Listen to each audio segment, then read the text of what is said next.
Boa tarde, meu nome é Lucas. Eu vou estar apresentando a quantificando a temporal filter bubble na filtragem colaborativa em cenários reais. Para realizar uma contextualização, eu começo com a seguinte pergunta: o que são sistemas de recomendação?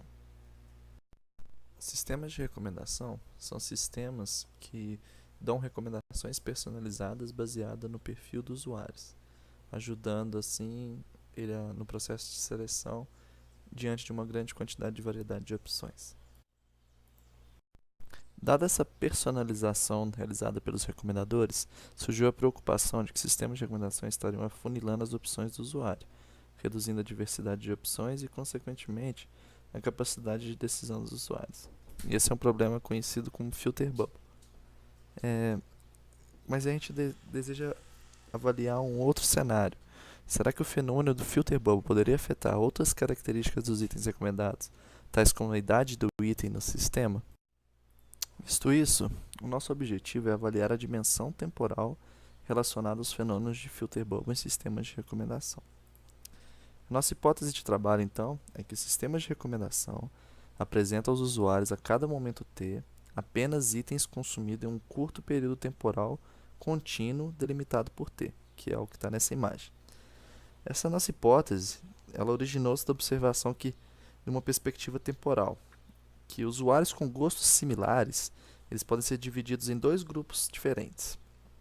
Eles coexistem no sistema, que existem no sistema em um mesmo momento, e ativos no sistema em momentos distintos. E desta forma, observamos que comportamento e ações de usuários que coexistem tendem a influenciar mais diretamente na filtragem colaborativa. Por outro lado, o consumo de usuários antigos que não coexistiu com usuários novos se torna menos relevante para esses usuários novos. Por que isso acontece? Porque geralmente o conjunto de itens dispostos nos dois casos são diferentes. Então, por mais que eles tenham gostos similares, o conjunto dos itens em tempos diferentes não vão ser os mesmos. E, apesar da relevância dessa evolução temporal, não há muitos estudos que almejam estudar o impacto dessa evolução sobre as recomendações. Então, é um fator interessante. Então, por que estudar este fenômeno? Porque identificar a existência desse fenômeno possibilita, dentre outras coisas, melhorar o casamento entre oferta e demanda. Então, você encontrar um item que é antigo e que o usuário poderia consumir nesse momento é interessante. Aumento da venda de itens de maior lucro, porque esses itens, por serem raros, você pode colocar um preço maior. E melhorar a qualidade nas recomendações, que você ter um aumento na diversidade, você vai ter itens novos, e na novidade, talvez causar um efeito nostalgia naquele usuário. Então, para realizar a nossa metodologia científica, eu vou fazer uma visão geral. Primeiramente, a gente fez um levantamento bibliográfico, de coisas que já existiam na literatura. Não encontramos nada que tinha abordado esse tema. Fizemos a escolha do cenário, escolhemos qual dataset que a gente ia utilizar. Fizemos a consolidação dos métodos de caracterização, propondo os experimentos. E fizemos uma análise de resultados. Então, no levantamento bibliográfico, a gente avaliou algumas métricas para quantificação e mensuração do filter bubble, e quais métricas seriam similares ao nosso projeto, que é o temporal filter bubble. Então, primeiramente, a gente formalizou o problema de recomendação, discutiu os vários desafios existentes na recomendação, averiguamos o desafio da evolução temporal, que é uma coisa bem relacionada ao nosso trabalho, e abordamos o fenômeno do filter bubble. A escolha do cenário foi utilizada da seguinte maneira. Primeiro, a gente tinha que ter um cenário popular, que é bastante utilizado na literatura, que tinha bastante informação sobre esse dataset. Informação do usuário contendo seus registros ao longo do tempo. Essa era a parte mais interessante. A gente tinha que ter um histórico do usuário separado ao longo do tempo. Para isso, a gente escolheu a Last FM, que é um cenário musical, que possuía 36 mil usuários. Os registros estavam divididos em 108 semanas. e possuía aproximadamente 100 milhões de registros de músicas, de, de músicas escutadas. E o cenário da Movie Lens, que é de filmes, né? Que possuía 700 usuários, a Movie Lens 100K. Então, 9 mil filmes, 100K registros, e os registros divididos em 28 semanas. Na nossa metodologia de caracterização, então, para dar uma visão geral, que é a fim de avaliar a existência da Temporal Filter Bubble, a gente utilizou o seguinte projeto experimental. Dividimos em 3 experimentos. Diâmetro da Temporal Filter Bubble, com a intenção de quantificar o diâmetro da bolha. Similaridade versus coexistência, que é o experimento que busca aferir que os top N vizinhos de uma filtragem colaborativa são enviesados para uma determinada porcentagem. E recency versus popularidade, que é verificar se existe alguma correlação entre recency, que é a primeira vez que o item foi consumido no sistema, e popularidade, que é quando o período que o item foi mais consumido no sistema.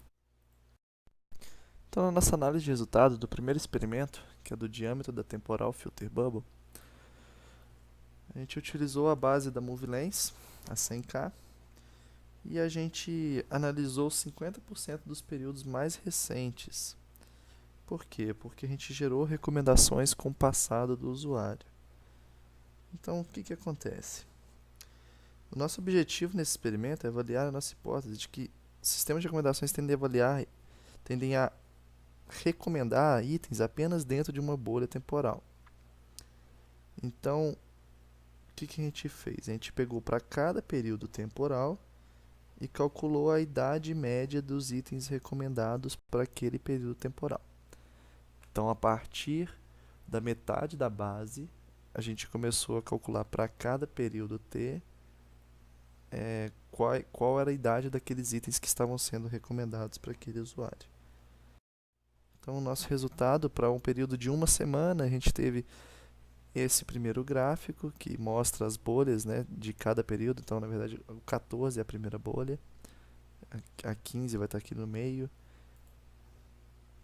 No segundo aqui a gente fez para 2 semanas e o período de 4 semanas. Então, para os experimentos a gente variou de 1, 2 e 4 semanas e teve o comportamento exatamente que a gente tinha esperado, que era de você ter bolhas temporais da idade dos itens recomendados em cada período temporal.